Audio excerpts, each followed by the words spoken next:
মতলব উত্তর উপজেলার সেঙ্গারচর পৌরসভার ১ নম্বর ওয়ার্ডের বালুচর ইসলামিয়া স্বতন্ত্র ইবতেদায়ী মাদ্রাসার উদ্বোধন করা হয়েছে।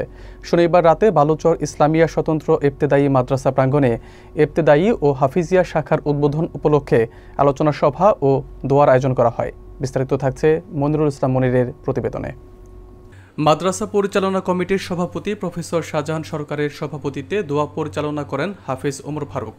মাদ্রাসার প্রিন্সিপাল মাওলানা আলাউদ্দিনের সঞ্চালনায় অনুষ্ঠানে বক্তব্য রাখেন ডক্টর এনামুল হক চৌধুরী, মোহাম্মদ উজ্জ্বল ফরাজি, মোহাম্মদ বিলাল হোসেন ফরাজি, মেহেদি হাসান ফরাজি, মোহাম্মদ কবির হোসেন সরকার, মুফতি মোহাম্মদ মামুনুল হক, মাওলানা আব্দুল শুকুর, হাফিজ আব্দুল বাতেন, মোহাম্মদ ইউনুস সরকার, আব্দুল হালিম সরকার, বিল্লাল ফরাজি, আব্দুল কালাম সরকার, অধ্যাপক দেওয়ান আবুল বাশার, মুফতি মোহাম্মদ আবু তাহের, মোয়াজ্জেম হোসেন সরকার, মুফতি হাবিবুল্লাহ, মুফতি উসমান গনি, মেহেদি হাসান ফরাজি, মোহাম্মদ শামীম সরকার ও মাদ্রাসার কোষাধ্যক্ষ মঞ্জুর আলম। আপনারা সবাই ভালো আছেন ইনশাআল্লাহ? আলহামদুলিল্লাহ।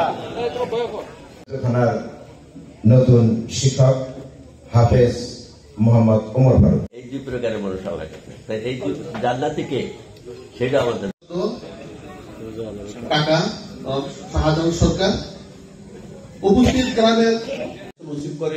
যারা এখানে আছেন তারা যখন সবাই এটা সহযোগিতা কইরা পাশে 6 বছর ছিল 80 সাল থেকে আজকে সেই বিদায় দিন আপনি বিদায় দিন আর আমলো এটা বলছেন আপনি আমাদের আল্লাহ অনুগত বান্দাগণ আর আমি সমাজ যে আল্লাহ তাআলা আমাদেরকে একটি মহতি কাজে গ্রামের যুবকেরা যে উদ্যোগ নিয়েছে আমি দোয়া করি।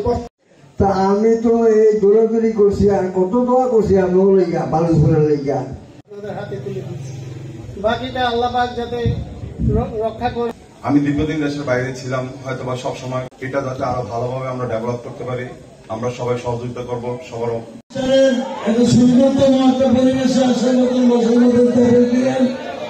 গুণাগার বান্দার হাত তুলেছি, আপনার রহমত আমাদের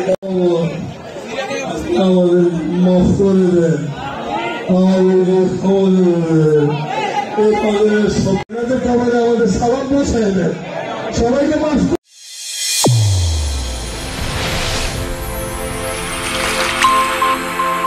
চ্যানেল A1 হৃদয়ের স্পন্দন।